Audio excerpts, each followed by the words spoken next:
और अब बात यूपी की सियासत की, जहां एक जुबानी जंग छिड़ी हुई है। अयोध्या के मिल्कीपुर से सीएम योगी ने समाजवादी पार्टी के मुखिया अखिलेश यादव पर हमला कर विधानसभा उपचुनाव के प्रचार का शंखनाद कर दिया।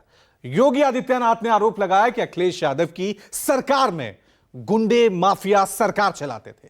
योगी आदित्यनाथ ने तो समाजवादी पार्टी की तुलना कुत्ते की दुम से कर दी। सीएम योगी के इस बयान के साथ ही यूपी में एक बार फिर माफिया बनाम मठाधीश की लड़ाई छिड़ गई है। जैसे कुत्ते की पूंछ सीधी नहीं हो सकती, वैसे ही ये समाजवादी पार्टी के दरिंदे जो बेटियों की सुरक्षा के साथ खिलवाड़ कर रहे हैं, ये कभी ठीक नहीं हो सकते। इनके लिए तो कानून के दायरे में ला करके इन पे शिकंजा कसना पड़ेगा, और हमारी सरकार वही काम कर रही है इनके साथ में, जिसके ये पात्र है। जो क्रोध करेगा वो योगी नहीं हो सकता, इसलिए मठाधीश मुख्यमंत्री हैं ये।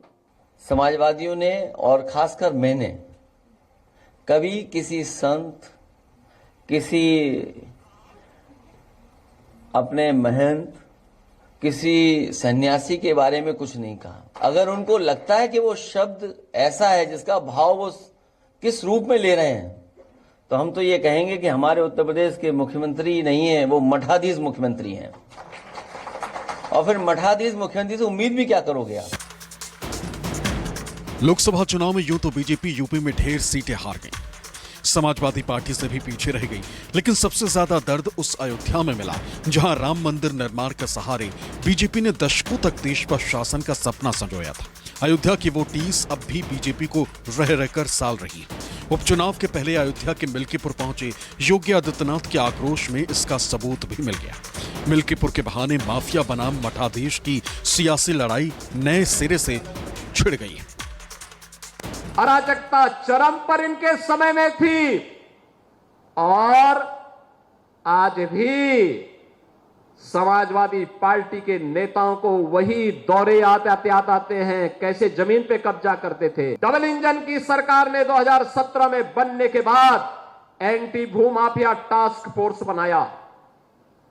समाजवादी पार्टी के भूमाफिया और गुंडा ने जो जमीनें कब्जा की थी, 64,000 हेक्टेयर लैंड को इनके कब्जे से मुक्त कराया।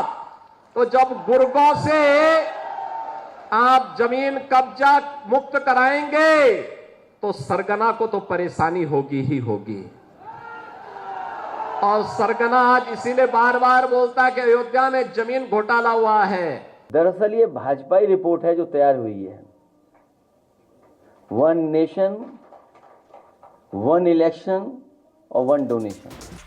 सीएम योगी ने अयोध्या में जमीन घोटाले के समाजवादी पार्टी के आरोपों को खारिज किया तो लगे हाथ अखिलेश यादव के शासनकाल को गुंडे माफियाओं का शासनकाल भी बताया। सीएम योगी ने अखिलेश यादव को माफियाओं का सरगना बताया तो अखिलेश यादव ने पूछ ही लिया कि जो भेड़ियों को नहीं पकड़ रहे उनसे जनता कोई और उम्मीद कैसे करे। एक तरफ डबल इंजन की सरकार विकास के लिए, सुरक्षा के लिए, निवेश के लिए, रोजगार के लिए, किस अन्नदाता किसानों की खुशहाली के लिए, बेटी और बहनों की सुरक्षा के लिए, उनके स्वावलंबन के लिए, व्यापारियों के सम्मान के लिए कार्य कर रही है। दूसरी तरफ ये चाचा भतीजे की जोड़ी हो या फिर दो लड़कों की जोड़ी, ये लोग अराजकता फैलाने, गुंडागिर्दी की हदों को पार करने की स्थिति में आज दिखाई दे रहे हैं।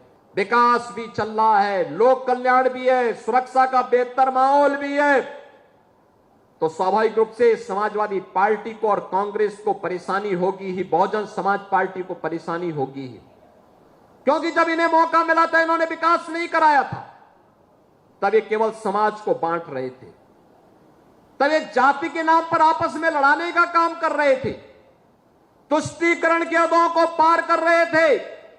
आज तो हमारी अयोध्या और अयोध्या धाम से जुड़ा हुआ हमारा ये जनपद आज देश और दुनिया की सुर्खियों में है।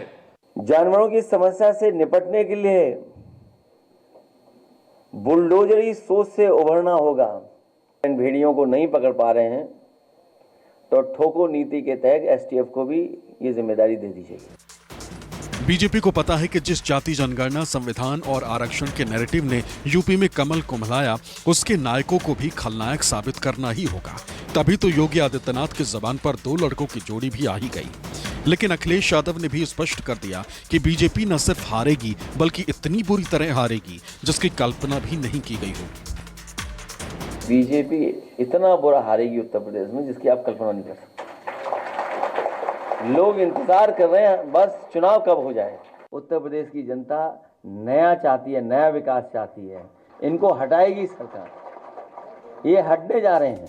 सीएम योगी ने मिल्कीपुर के विद्या मंदिर इंटर कॉलेज में 83 करोड़ के 37 योजनाओं का लोकार्पण कर उपचुनाव के प्रचार का शंखनाद कर दिया। लेकिन योगी आदित्यनाथ ने अखिलेश यादव और समाजवादी पार्टी के लिए जिन शब्दों का इस्तेमाल किया वो किसी को भी पसंद नहीं आया। अखिलेश यादव ने सोशल मीडिया पोस्ट के जरिए भी योगी आदित्यनाथ की सोच पर सवाल उठाया। दलील ये कि वो अब शब्दों का विश्व रिकॉर्ड बनाने में लगे। Bureau report, news 24।